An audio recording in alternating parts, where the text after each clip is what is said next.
Vous êtes venus de tous les horizons professionnels et géographiques, ce qui montre l'envie de notre communauté d'acteurs de se rassembler.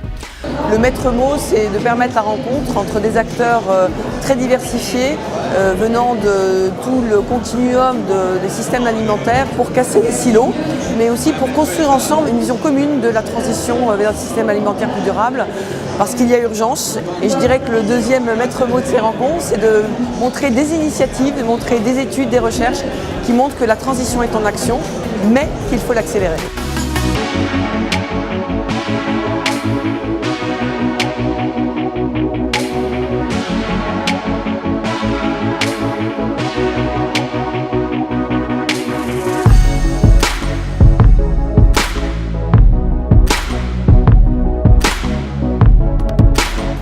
On voit que beaucoup d'initiatives aujourd'hui se sont essaimées justement sur comment on nourrit son territoire différemment. Les rencontres permettent effectivement d'échanger avec de nombreux acteurs, les collectivités, les associations, les ONG, les chercheurs, les scientifiques, tout ça. Donc effectivement, ça permet de se nourrir et de voir l'évolution de l'approche de chaque personne. On écoute beaucoup ce qui se dit dans les conférences, mais on parle beaucoup aussi dans les allées. Ce qui va nous intéresser, c'est exactement la même chose que lorsqu'on produit une œuvre dans l'espace public ou lorsqu'on plante une graine dans un sol, ça va être la question de son environnement. Donc ce qu'on vient faire ici, c'est finalement se mettre en relation avec un environnement élargi, quoi. C'est d'aller voir un peu ailleurs si nous y sommes. L'approche, c'est vraiment ça, c'est de dire qu'est-ce qui existe déjà. Nous venons de signer une charte pour diminuer les perturbateurs endocriniens.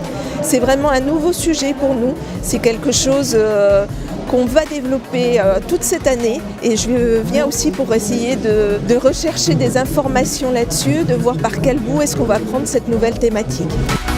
Si on veut réellement qu'on ait une transition alimentaire, il faut qu'il y ait des démarches un minimum cohérentes entre les différents types de territoires. Et puis c'est aussi l'intérêt bien compris de chacun des territoires d'aller voir ce qui se passe ailleurs pour essayer de mieux faire chez lui. Quand on est sur le territoire, on est sur le territoire et on y bosse et parfois on ne prend pas le temps de lever la tête. Donc là c'est vraiment l'idée. Là on lève la tête. On essaie de prendre un peu de recul et voilà, de voir ce qui se passe ailleurs.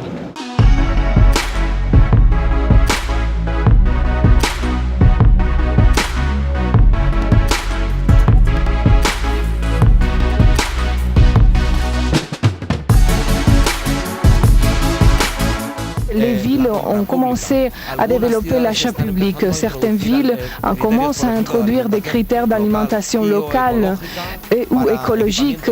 Au fond, les innovations sociales, c'est cela, c'est ce qui permet de sortir l'alimentation de cette logique des prix, logique marchande, qui n'est malheureusement pas toujours de nature à satisfaire les besoins des communautés. Moi, je fais partie d'un réseau qui s'appelle le réseau Open Food Network, qui rassemble dans le monde entier des activistes qui cherchent à se réapproprier les systèmes alimentaires et qui utilisent aussi pour ça les outils logiciels et les outils numériques. L'alimentation durable, c'est quelque chose qui est très large. Je viens un peu m'ouvrir en allant écouter des conférences sur des sujets que je ne traite pas dans mon travail de tous les jours. Et de manière très concrète, on est une petite équipe de 3 personnes. Les actions et les projets qu'on développe, on essaye de faire des choses qui soient assez innovantes sur la forme, mais c'est vrai qu'on manque souvent de moyens pour les diffuser, les rendre visibles, et donc on cherche des partenaires de terrain. Il y a énormément de personnes avec qui on peut construire. Je vais utiliser le mot d'un exposant ici qui est zéro barrière.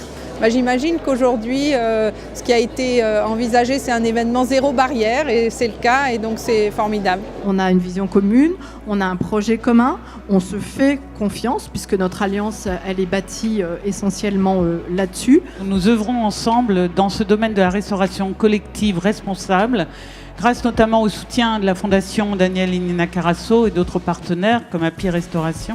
Aujourd'hui, en ce début d'année, il y a plus de 600 restaurants qui sont engagés dans la démarche Mon Resto Responsable.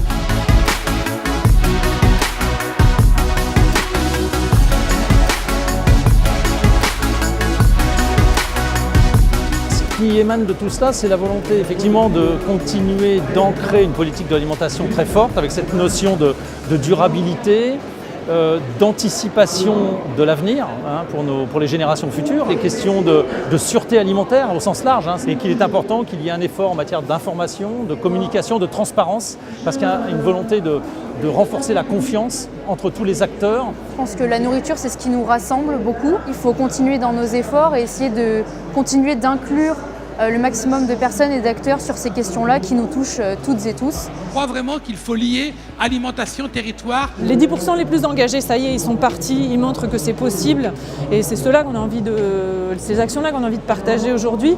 Maintenant, il faut qu'on arrive à faire bouger les 60-70% de gens qui sont sensibles mais qui vont dire que c'est compliqué, que c'est cher, qu'ils ne savent pas comment faire et là, je crois que ceux-là, il faut qu'on arrive à les convaincre que c'est possible, il faut y aller pour mieux manger.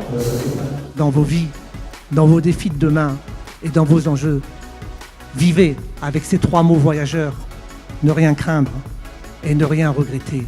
Et l'espérance se conjuguera toujours au présent.